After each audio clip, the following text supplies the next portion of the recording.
ഇസ്മി നൗഷാദ് എത്തിയും നമ്മൾ ടോപ്പ് സ്റ്റേഷനിലേക്കുള്ള വഴിയിലാണ് പോകുന്നത്. നല്ലൊരു വ്യൂ പോയിന്റ് ആണ്, അങ്ങോട്ടാണ് പോകുന്നത്. വാ, ഇത് കണ്ടോ, നല്ല രസമല്ലേ. ഇതാ ഇവിടെ നിന്ന് നോക്കണം, നമുക്ക് നോക്കാം വ്യൂ എങ്ങനെ ഉണ്ടെന്ന്.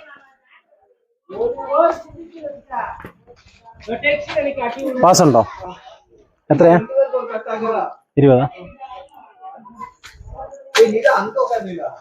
ക്യാഷ് എടുത്തിട്ടുണ്ടോ? അതൊന്നും കാര്യമായി.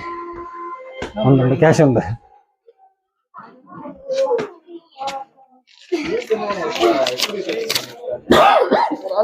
ഒരാൾക്കാ? കുട്ടികൾക്കോ? Okay okay. എത്ര വയസ്സിന് മുകളിലാ? 4? 660 അല്ലേ?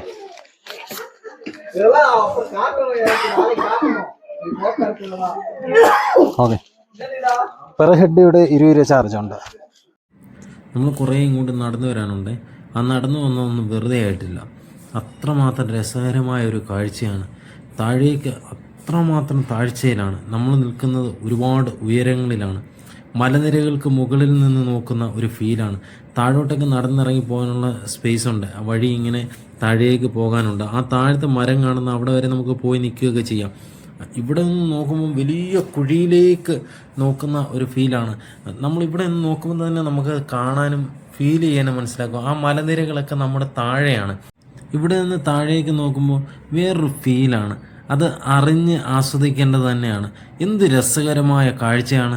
മലനിരകളൊക്കെ നമ്മുടെ താഴെ, മേഘങ്ങളൊക്കെ നമ്മളോടൊപ്പം നിൽക്കുന്ന ഒരു ഫീല്. പിന്നീട് ഇവിടെ നിന്ന് കുറേ നേരം ഞാൻ ഇതെല്ലാം വീക്ഷിച്ചതിന് ശേഷം ഒരാളിലേക്ക് ഞാൻ നോക്കി. ആ മനുഷ്യൻ എന്താണ് നോക്കി നിൽക്കുന്നതെന്നറിയാമോ? കിളികളെയാണ് വീക്ഷിക്കുന്നത്. നല്ല പാരമീൻ വറുത്തത്, ചോറ്. ഹിൽ സ്റ്റേഷനിൽ നിന്ന് ഞങ്ങൾ ഫുഡ് കഴിക്കാൻ കയറി. ഇവിടെ ഇങ്ങനെയുള്ള ഹോട്ടലുകളാണുള്ളത്.